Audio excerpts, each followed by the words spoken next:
Bonjour à tous et puis bienvenue dans cette nouvelle vidéo. Aujourd'hui, je vais vous parler de comment est-ce que vous allez faire pour pouvoir vous lancer en dropshipping depuis l'Afrique, en 3 étapes. La première étape va consister à créer ce qu'on appelle des assets. Les assets, c'est quoi? C'est un compte bancaire, c'est les processeurs de paiement, c'est une adresse virtuelle et puis les numéros de téléphone. Voilà.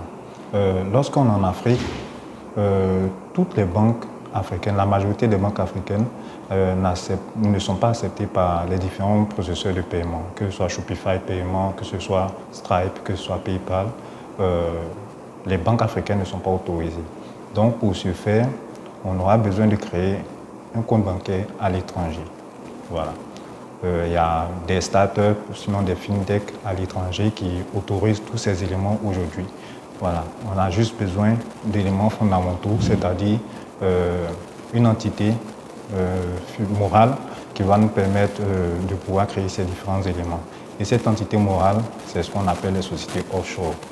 Pour ceux qui sont dans le dropshipping ou bien dans le business en général, les entreprises offshore qui sont autorisées ou sinon les entreprises offshore qui sont adaptées pour faire ce type d'activité, c'est les LLC américaines ou des LLP ou des LTD UK. Voilà. Donc pour pouvoir faire la création d'une LLP au UK, c'est autorisé par une grande partie des pays du monde entier, y compris quelques pays africains. Voilà. Donc en Afrique, on peut créer une LLP ou bien une LLC ou une LTD pour pouvoir créer une entreprise offshore à l'étranger. Donc ça, c'est la première partie. Mais pour pouvoir créer tous ces différents éléments, on a besoin de quoi? Un numéro de téléphone international dans un pays autorisé par PayPal et Stripe.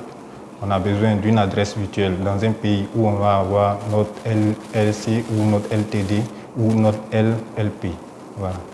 Donc ça, c'est la première partie. Pour ce faire, bon, il y a plein de sites en ligne aujourd'hui qui nous favorisent ou qui nous facilitent la création de ces différents éléments-là. Et une fois qu'on a créé la société, maintenant, on pourra créer facilement notre compte PayPal ou Stripe ou bien on pourra valider notre compte Shopify Payment. Voilà. Donc ça, c'est la première étape. Une fois qu'on a franchi cette première étape, voilà, à partir de ce moment, on va créer un compte bancaire sur Wise ou bien d'autres qui existent. Donc, on a fini cette première étape. Maintenant, on va créer notre compte Shopify Payment, le valider. À partir de ce moment, tout ce qu'on va nous demander comme information, on pourra les fournir. Voilà. Donc, c'est la deuxième étape qui est la création du Shopify Payment. Et la troisième étape va consister à quoi? Maintenant, à faire la communication et le marketing. Voilà. Donc, de cette manière, on pourra maintenant se lancer dans le dropshipping ou bien dans le e-commerce, quel que soit l'endroit où on est dans le monde entier. Si vous êtes intéressé à voir comment tout ça se déroule, j'ai créé ce qu'on appelle le club dropshipping ou le club e-commerce Afrique. Voilà. Je vais vous laisser le premier lien dans la description de cette vidéo. C'est un club où je permets à tout le monde d'adhérer. Et lorsque vous adhérez, vous avez accès à une série de vidéos, de formations, de tout ce qui m'a permis de me lancer en dropshipping depuis l'Afrique. Voilà.